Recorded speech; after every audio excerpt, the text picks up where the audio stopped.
صدري ويسر لي أمري واحلل عقدة من لساني يفقه قولي واجعل لي وزيرا من أهلي هارون أخي اشدد به أزري وأشركه في أمري كي نسبحك كثيرا ونذكرك كثيرا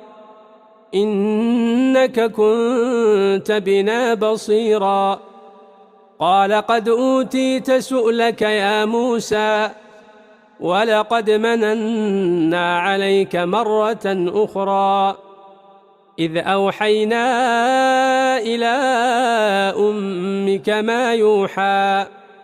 أن اقذفيه في التابوت فاقذفيه في اليم فليلقه اليم بالساحل يأخذه عدو لي وعدو له